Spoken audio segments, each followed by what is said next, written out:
J'étais adolescent quand je suis venu ici. Je connaissais des légendes sur cet endroit, comme enfant, que me racontait un grand-oncle. Et cet grand-oncle était très fascinant. C'était un cousin d'Anastasia Romanov. Et il avait des histoires incroyables. Il avait connu Rasputin, il a des histoires de Saint-Pétersbourg et beaucoup d'histoires sur Paris. Et ce lieu, c'était pour ces enfants un lieu de légende parce que leur mère leur racontait des histoires qu'elle-même, elle avait entendues par l'impératrice Eugénie quand elle était enfant. Donc ça m'a fasciné et je voulais savoir si ces crèmeries de Paris, ça existait vraiment ou si c'était un lieu imaginaire ou un lieu qui n'existait plus. Et quand j'avais 15 ans, je suis venu la première fois à Paris et je ne voulais pas voir la Tour Eiffel, ni les Champs-Élysées, qui bien sûr c'était très impressionnant à voir, mais les Halles. Et j'avais la chance que ma marraine, elle était en poste à Saint-Germain-en-Laye et elle était missionnée d'écrire un article sur le Forum des Halles qui venait d'ouvrir et elle a fait des recherches sur le quartier. Donc en même temps, elle devait chercher avec moi la crèmerie de Paris pour voir où elle était. Donc vous avez dit quoi à l'époque quand vous étiez enfant sur la crèmerie de Paris? Que c'était un lieu absolument incroyable parce que Louis XIV a passé une partie de son enfance ici. Et vous voyez la cour, la maison, elle appartenait à quelqu'un qui s'appelait Nicolas V de Villeroy, qui est là, et qui était le professeur de Louis XIV. Et Louis XIV était un enfant bien turbulent, et il habitait au Palais Royal, pas très loin, et sa mère, Anne d'Autriche, était bien contente de pouvoir s'en débarrasser de temps en temps, et de l'envoyer ici chez son professeur. Et il aimait bien venir, pas pour les cours, parce qu'il était très ami avec les enfants du professeur. Donc Louis XIV fréquentait les Halles? Il venait ici, dans la maison et dans la cour, telle que vous la voyez, elle n'a pas changé. Incroyable. Sauf qu'il y avait plus de jardin de ce côté-là, mais la maison au fond, c'est toujours pareil. C'est impressionnant. Et il était très ami avec les enfants de ce Nicolas V de Villeroy. Et plus tard, quand il a construit le château de Versailles, les enfants Villeroy ont vendu la maison et se sont installés avec lui à Versailles. Donc vous avez raconté plein d'histoires. Plein d'histoires. Sur les Halles. Sur les Halles et sur le marché, le magnifique marché qui était le plus beau marché du monde. Donc les histoires se mélangeaient avec l'histoire de Louis XIV et les histoires des Halles. Et il y avait chaque jour une nouvelle histoire. C'était sans fin.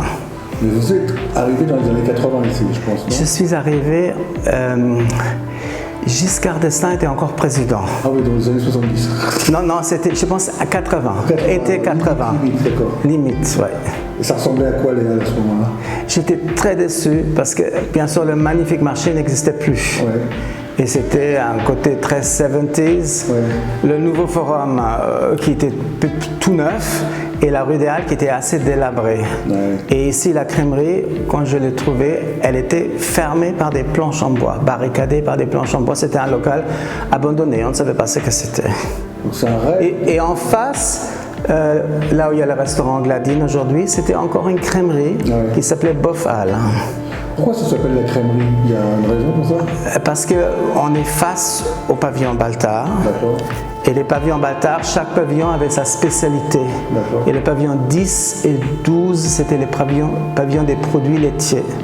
Et très vite, l'activité du pavillon Baltard était saturée, donc l'activité s'est étendue vers les rues avoisinantes. Et dans la rue des Halles, il y avait des crèmeries partout.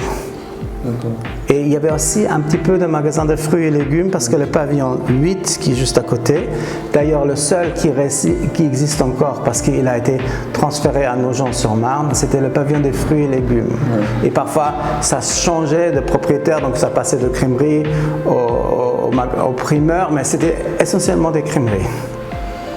Donc il n'y avait plus de magasins alimentaires? Si, il y avait encore Gladine, le magasin Bof Hall. C'était le seul qui existait encore de cette époque. Et c'était un magasin spécialisé dans les fromages. Et rue Saint-Honoré, il y avait aussi quelques magasins qui avaient survécu au départ des Halles. Et vous avez vu déjà en 30 ans, ou même plus de 30 ans, 40 ans quasiment, vous avez vu les Halles évoluer aussi. Oui, énormément. Ouais. Donc moi je suis revenu à Paris à 17 ans, j'ai eu la chance de faire un échange scolaire, je me suis débrouillé avec mon lycée à Paris pour qu'il me garde pour passer le bac.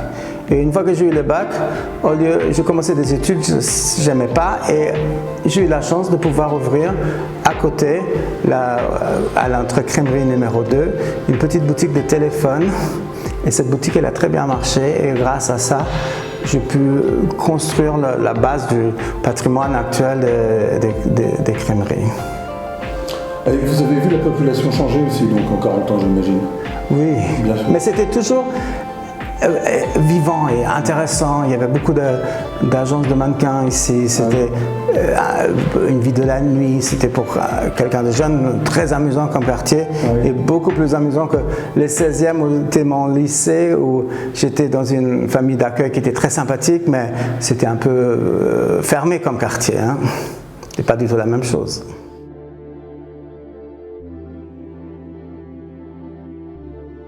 Alors, j'ai un double lien avec Mademoiselle Chanel. Oui. De fait, les enfants en Russie dont je vous ai parlé, mon grand-père, que je n'ai pas connu, et mon grand-oncle, qui était mon babysitter, ils faisaient partie des enfants les plus jeunes. Les enfants Romanov, ils ont tous été tués en 1919. Et il y avait un garçon qui s'appelait Dimitri Romanov, qui était un peu plus âgé que les autres, et qui est arrivé comme un enfant adopté parce que son père adoptif a été assassiné. Et tous les enfants adoraient ce garçon qui était plus grand, qui pouvait tout faire que les autres ne pouvaient pas encore faire et qui était très beau. Et ce Dimitri Romanov, il a aussi échappé à la révolution russe. Il est arrivé à Paris en 1920 et c'est lui qui a connu Mademoiselle Chanel. De fait, il est venu ici parce que, comme moi, il voulait savoir si cette crèmerie elle existait, sauf que c'était un demi-siècle plus tôt. Et quand il l'avait trouvé, il a montré à Mademoiselle Chanel et Mademoiselle Chanel est tombée amoureuse aussi bien de lui que de cet endroit. Et de cet endroit, elle est tombée amoureuse parce que dans la cour, nous avons un magnifique escalier et dans la rambarde de l'escalier se trouve un chiffre 5. Et Mademoiselle Chanel, qui était très superstitieuse, elle était sidérée de trouver 100 chiffres 5 dans la rambarde d'un escalier. Donc pour elle, c'était un lieu extraordinaire. Donc Madame Chanel, après Louis XIV, on peut dire qu'il y a aussi eu Madame Chanel ici. De façon complètement différente, mais de fait, le 5 dans l'escalier, c'est pas venu par hasard, c'était le professeur de Louis XIV, Nicolas V de Villeroy, qui a fait construire l'escalier et pour se faire une petite marque, il n'a pas mis son monogramme, il a mis le chiffre 5 parce que c'était le 5e dans la famille de Villeroy. Donc Coco Chanel était là, elle est venue ici en chair et en os, elle était là. Oui, et après, elle avait le projet de créer un parfum. Et elle ne connaissait rien en parfumerie. Et ce Dimitri, il avait connu un parfumeur en Russie qui s'appelait Ernest Vaux, qui avait fait des parfums pour ses cousines. Et il l'a localisé à Grasse.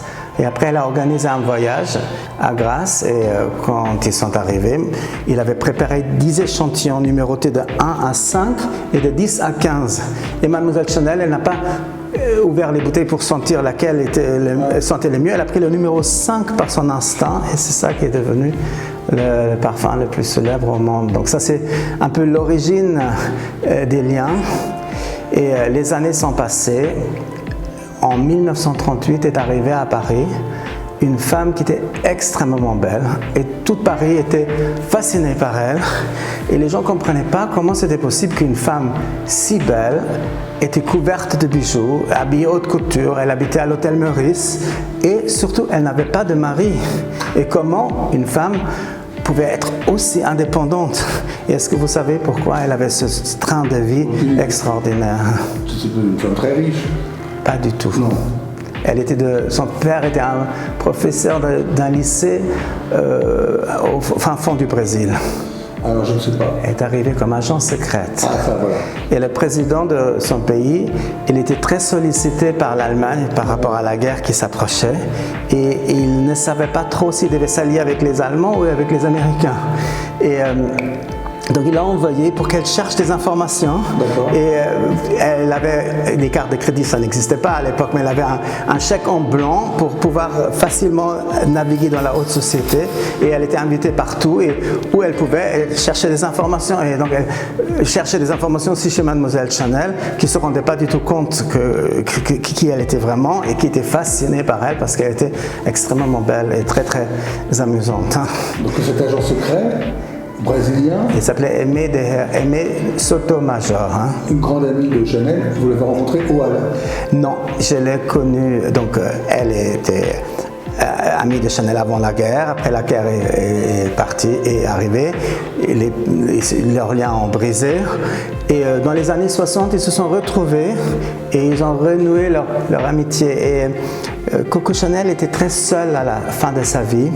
Et cette Aimée, elle avait un peu mauvaise conscience parce qu'un des admirateurs de Mademoiselle Chanel, le duc de Westminster, était très intéressé par elle et ça a un peu provoqué des conflits avec Chanel. Et Chanel ne s'était jamais mariée, elle n'avait pas d'enfant, elle était toute seule et donc elle se sentait un petit peu responsable de cette situation. Et en plus, elle aimait bien, donc ils étaient très amis et ils avaient une drôle de relation parce que Mademoiselle Chanel, elle a souffert d'insomnie et la nuit, parfois elle n'arrivait pas à dormir. Et Aimée, elle était à Paris que 3-4 mois par an, mais elle était tout le temps invitée et c'était un party girl.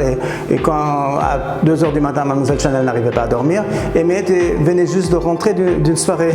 Donc ils avaient pris l'habitude de se contacter et de faire des promenades en plein milieu de la nuit.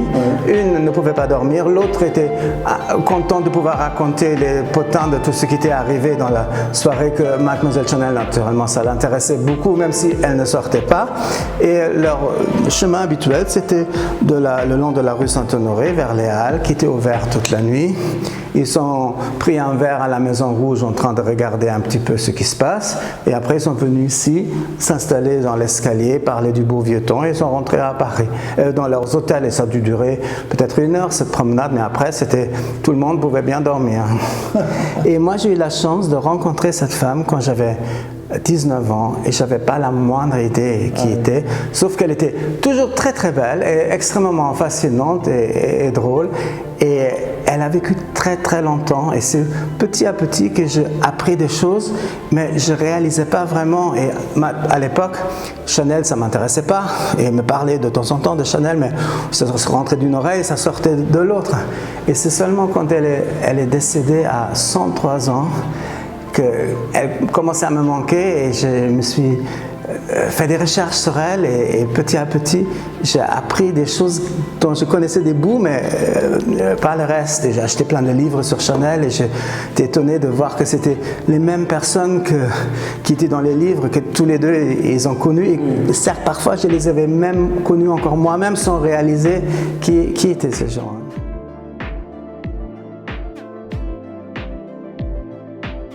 Et Chanel, elle a eu un lien direct dans l'histoire de notre crèmerie parce qu'avant de quitter ce monde, elle a laissé à son ami Aimé un petit bijou qui venait de Russie, que Dimitri Romanov lui avait donné. Et Aimé, elle avait ce bijou. Et un jour, moi j'avais déjà la petite boutique dont je vous ai parlé, j'avais une autre boutique rue de la Ferronnerie, tout ça marchait bien. Et cette boutique était à louer. Et elle me pousse, elle dit, il faut que tu prennes la boutique, ça sera bien pour ton activité liée à Sony. Et je me présente chez le propriétaire et le propriétaire ne veut pas me louer la boutique parce que j'étais trop jeune. Et en plus, les informations infogreffe, c'était pas extraordinaire, donc il n'y avait rien à faire. Et là, elle me dit, écoute, tu vas suivre mon conseil, tu vas lui demander de te vendre la boutique. Et je dis, comment je fais? Je n'ai pas l'argent pour acheter la boutique. Tu improvises et tu vas aller le voir. Et le monsieur était très étonné et au bout d'une semaine, il m'a donné un prix qui n'était pas totalement exorbitant. Et elle était très contente. Il dit, maintenant tu vas te débrouiller pour avoir un crédit, appelle ta banque. Et à l'époque, on était client à la Société Générale. Avant même d'avoir ouvert la bouche, c'était déjà non. Donc elle m'a mis en rapport avec 2-3 banquiers français, parisiens qu'elle connaissait. Et au bout d'un mois, aucun dossier, aucune nouvelle. Et elle me dit, mais tu en es où avec ton crédit? Et ça va te passer sous le nez, il faut que tu te bouges. Appelle les banques américaines et allemandes, ils sont peut-être un peu plus ouverts d'esprit pour des jeunes que les banques françaises. Et donc, j'ai téléphoné à droite et à gauche et contre toute attente, la Deutsche Bank a fait une proposition de financement moyennant un apport qui était plus important si on a un très bon dossier. Et moi j'avais un peu d'apport, mais pas suffisamment. Et donc là, il a pris le petit bijou de Mademoiselle Chanel. Le petit caillou. Le petit bijou de Mademoiselle Chanel qui était une broche. Elle l'a vendu, elle m'a donné ce qui manquait et on a eu le financement pour acheter la boutique. Donc merci Madame Chanel alors. C'est sans Chanel, voilà. On n'aurait pas eu la boutique. Et je pense qu'Aimée, elle aurait pu m'aider sans Chanel aussi, mais c'est à cause de ses souvenirs avec Chanel qu'elle avait un lien avec ce lieu, sinon elle ne se sera pas aussi intéressée à ça. Et c'est joli parce que Chanel était déjà morte depuis 20 ans et le petit bijou, il a vraiment fait des miracles comme si elle avait décidé qu'il fallait continuer cette légende. Et maintenant avec toutes ces pop-up stores que nous avons, il y a des marques absolument incroyables qui viennent et il y a toujours quelque chose, donc c'est une histoire qui continue. On vient de faire le deuxième pop-up store pour les Pokémon. Et je me suis rendu compte que la musique des Pokémon, elle est inspirée de Stravinsky. Et j'ai connu le compositeur de cette musique qui s'appelait Junichi Masuda, qui est venu pour le premier pop-up store. Et de fait, Stravinsky, c'était un ami de Chanel et il habitait avec elle à Garches. Et à la même époque où Dimitri Romanov habitait aussi avec elle à Garches et il a dû venir ici avec eux et il a connu cet endroit et c'est pour ça que les Pokémon sont venus ici la première fois à cause de ces liens historiques. Même les Pokémon ça existe depuis 1996, les liens ça date d'il y a 100 ans, mais il y a quelques fondements. De toute façon, tout ça c'est lié quelque comment. Absolument, à travers les siècles tout est lié quelque comment. Ouais, absolument, et c'est ça qui est fantastique.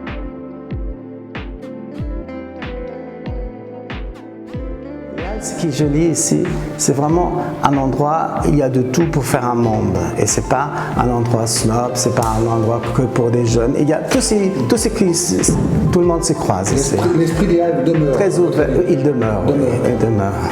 Très bien. Il demeure. Merci beaucoup. De rien. On va faire la...